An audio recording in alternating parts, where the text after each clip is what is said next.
11 বছরের মাদ্রাসা ছাত্রী 7 মাসের অন্তঃসত্ত্বা। প্রিয় দর্শক, হুজুর লাইভে এসে নিজেকে নির্দোষ দাবি করেছে।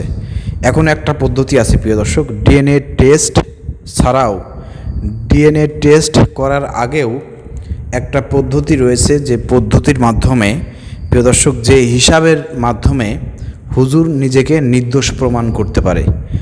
আর যেহেতু মেয়েটি নিজেই বলেছে যে হুজুর আমার সাথে এই আকাম করেছে, তো মেয়েটির পরিবারও হুজুরকে দোষী প্রমাণ করতে পারে, এরকমের একটা হিসাব নিকাশ, এরকম একটা সিস্টেম আমার কাছে এসেছে।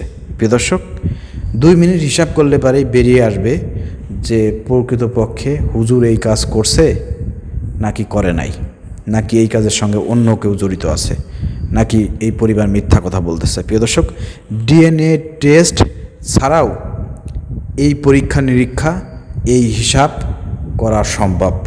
এখন অনেকেই প্রশ্ন করবেন, ভাই কিভাবে? হ্যাঁ, যদি জানতে চান তাহলে ভিডিওটি শেষ পর্যন্ত দেখেন, শেয়ার করে অন্যকে দেখার সুযোগ করে দেন। আমরা অযথা হিসাব নিকাশ ছাড়া কাউকে দোষারোপ করতে চাই না। আপনারা দেখেছেন প্রথম ধাপে কিভাবে হুজুরকে নিয়ে সামাজিক যোগাযোগ মাধ্যমে তার উপর দোষ দেওয়া হয়েছে। হুজুর যখন লাইভে এসে বলছে যে না আমি এগুলো করি নাই, তখন কিন্তু সবাই আবার বলতেছে না এখন তদন্ত করা দরকার, ডিএনএ টেস্ট করা দরকার, শুধু শুধু হুজুরকে দোষ দেওয়া যাবে না।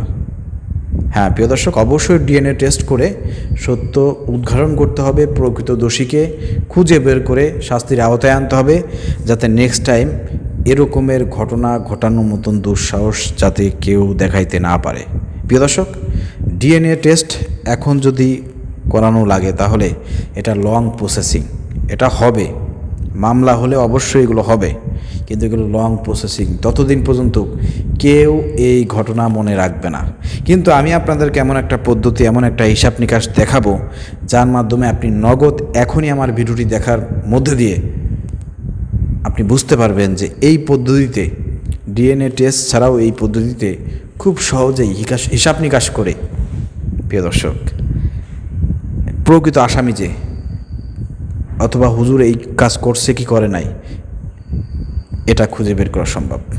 চলেন প্রিয় দর্শক, এবার আপনাদেরকে সেই হিসাবটা একটু বলে দিই।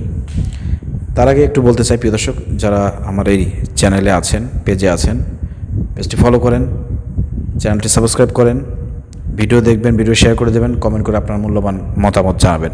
হ্যাঁ, অবশ্যই আমি যে হিসাবটা বলবো, এই হিসাবটা সঠিক কিনা একটু বুদ্ধি বিবেক দিয়ে চিন্তা করে কমেন্ট করে যাবেন। আমি ভুল বলছি না ঠিক বলছি, ঠিক আছে? আচ্ছা, হুজুরের উপর এখন দোষ আইছে, হুজুর এখন নিজেকে নির্দোষ প্রমাণ কিভাবে করবে? প্রিয় দর্শক, হুজুর তো লাইভে বলছে যে আমি করি নাই, কিন্তু এটা কি লোকজন বিশ্বাস করবে? করবে না। কিন্তু হ্যাঁ, হুজুরের একটা নির্দোষ প্রমাণ করার একটা সিস্টেম আছে। সেই সিস্টেমটা কি? দেখেন, এই মেয়েটা কিন্তু হুজুরের মাদ্রাসায় পড়তো। হুজুরের ভাষ্য মতে এই মেয়েটা তার মাদ্রাসা থেকে চলে গিয়েছিল। এখন হুজুর যদি প্রমাণ দেখাইতে পারে, মাদ্রাসার খাতা কাগজে যদি প্রমাণ দেখায় যে এই মেয়েটি এত তারিখে আমার এখান থেকে চলে গেছে, এই প্রমাণটা তাকে দেখাতে হবে যে এত তারিখে, এত মাসের এত তারিখে এই মেয়েটা আমার এই মাদ্রাসা থেকে চলে গেছে।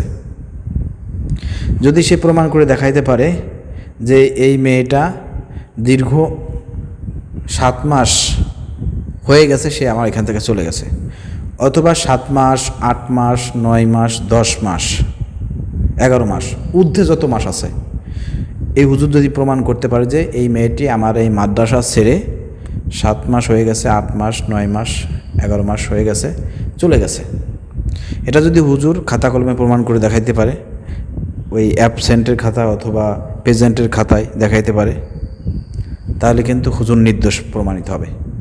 কারণ মেয়েটার পেটের মধ্যে যে বাচ্চা, তার বয়স কিন্তু 7 মাস, 7 মাসের কিন্তু অন্তঃসত্ত্বা। অতএব বাচ্চার বয়স যদি 7 মাস হয়, তাহলে প্রিয় দর্শক, এই আলট্রাসোনোগ্রাম যেদিনকে করছে ওই দিন থেকে 7 মাস আগে এই মেয়েটির অবস্থান কোথায় ছিল? 7 মাস আগের প্রথম মাসে, 7 মাস আগে এই মেয়েটি কি বাড়িতে ছিল নাকি মাদ্রাসায় থাকতো? এটা যদি খুঁজে বের করা সম্ভব হয় প্রিয় দর্শক, তাহলেই কিন্তু প্রমাণ হয়ে যাবে প্রিয় দর্শক যে আসলে এই কাজটা কে করছে, বাড়ির লোক করছে নাকি হুজুর করছে।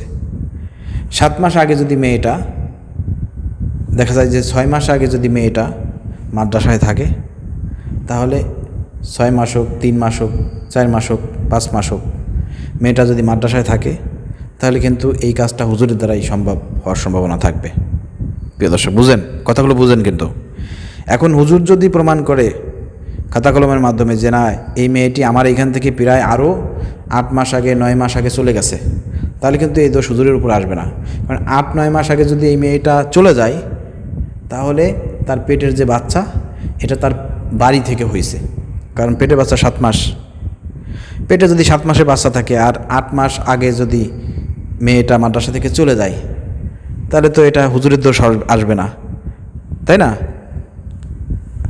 8 মাস আগে তো মেয়েটা 7 মাস আগে তো মেয়েটা বাড়িতেই ছিল, অতএব হুজুরের উপর দোষ আসবে না। কিন্তু বাড়ির লোকজন যদি প্রমাণ করতে পারে, অভিযোগ করেছে হুজুরের উপরে কিন্তু প্রমাণ তো করতে পারে নাই, প্রমাণ তো ডিএনএ টেস্ট লাগবে, এটা তো অনেক দূরের ব্যাপার। কিন্তু বাড়ির লোক যদি প্রমাণ করতে পারে যে না 7 মাস মেয়ের বাচ্চার পেটে 7 মাস আগে এই মেয়েটাকে আমরা মাদ্রাসা থেকে নিয়ে এসেছি, তবে এই মেয়েটা 7 মাস আগে মাদ্রাসায় ছিল, এটা যদি পরিবারের লোকজন প্রমাণ করতে পারে, খাতা কলম কাগজ সিসিটিভি বিভিন্নভাবে যদি প্রমাণ করতে পারে যে 7 মাস আগে এই মেয়েটাই মাদ্রাসায় ছিল, তখন কিন্তু দোষটা হুজুরের উপর আসবে। বুঝতে পারছেন? অতএব এখানে হচ্ছে আপনার ওই মেয়েটা কতদিন আগে মাদ্রাসা থেকে চলে আইছে এইটা হলো বের করতে হবে, কতদিন হয়েছে। যদি 6 মাস হয়, 5 মাস হয়, তাহলে হুজুরের দোষ থাকার সম্ভাবনা বেশি, কারণ ওই সময়টা মাদ্রাসায় ছিল। আর যদি 7 মাস হয়, 8 মাস হয়, 9 মাস হয়, তাহলে কিন্তু প্রিয় দর্শক এটা তার বাড়িতেই ঘটনা ঘটছে।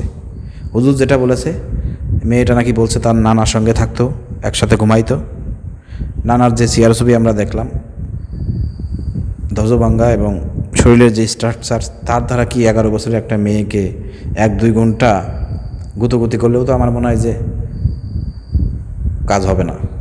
উপর দিয়ে হয়তো কিছু হইতে পারে, কিন্তু ভিতরে যেটা বলতেছেন, যেটার কারণে সন্তান হয়, অত দূর তো পৌঁছানো সম্ভব না আমার মনে হয় 11 বছরের মেয়ের সাথে 60 বছরের বুড়ো নানার।